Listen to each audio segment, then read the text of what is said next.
Being the original Edmonds High School, or part of the original Edmonds High School, it brings a great history to the city because we've preserved such a vital piece of the city's history. The theater itself, or the auditorium itself, was built during the Depression with federal dollars that were designed to put people back to work. Being the original Edmonds High School, or part of the original Edmonds High School, many people in the community, including myself, who actually went to school in that building. Well, history-wise, we're relatively new as far as the Center for the Arts. The history is the history of the building and the history of the building in relationship to the city and the city's population. I think the other portion of what this all is about is again, the opportunity for a small community to have a top-grade venue to present music, arts, the things that we all want to be a part of.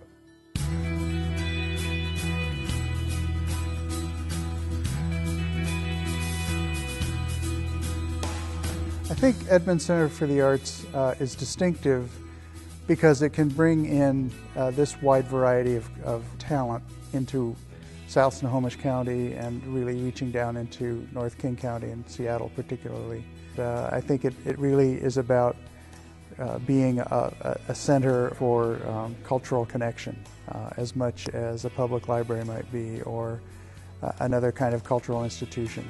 Having a town like Edmonds, which is really off the beaten path. It's not downtown Seattle, it's certainly not downtown Everett, and to have a venue that has the size and the attributes that we have, the acoustics are just amazing. If you can't find something to enjoy at the Center for the Arts, it probably doesn't exist.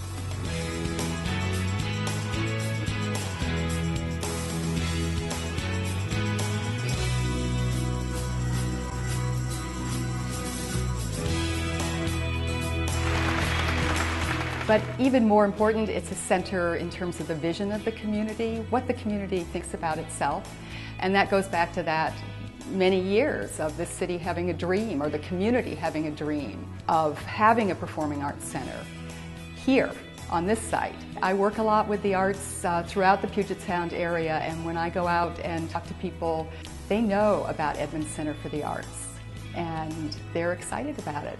And so it made a point of keeping part of old Edmonds alive.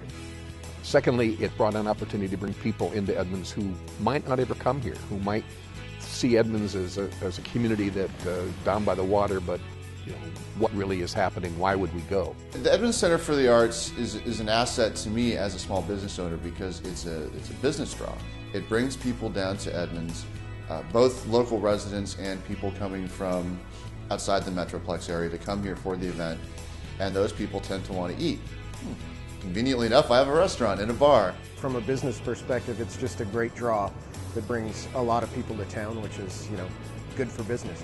But I think to me, more importantly, it's just the cultural aspect that it brings to Edmonds, the diversity of programming, all of those things I think are really what makes a community.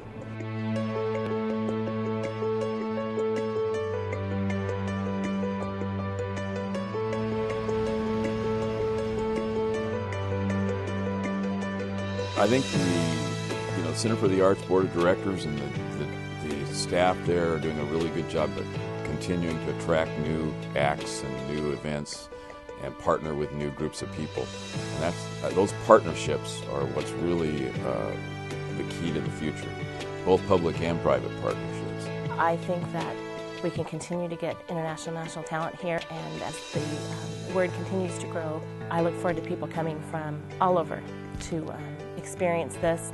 If we didn't have the Center for the Arts, it would create a giant hole. I mean, just in the 3 or 4 years that it's been open, it's been something that we depend on for good quality entertainment. But I can't imagine what Edmonds would be like without it. I think it would be such a waste and a loss to not have that center there to bring so much energy and so much creativity to Edmonds. Personally, I feel that we all have an obligation to share in the responsibility of making the Edmonds Center for the Arts a success. We came to see the Masters of the Fiddle, Natalie McMaster and Donald Leahy, and we had a fantastic time. We brought the whole family. They loved it. Well, at every performance, Joe asks the very first thing, how many people are here the first time? And generally half the people hold their hands up. I'm looking for the day when we have an artist that I don't know about, and we come in and Joe asks how many people have been here before, and everybody has. That would tell me that we have now come to the point where we are well known enough and well accepted enough that while we want to have new people come in, we have people who love to be here, and they're going to get here too.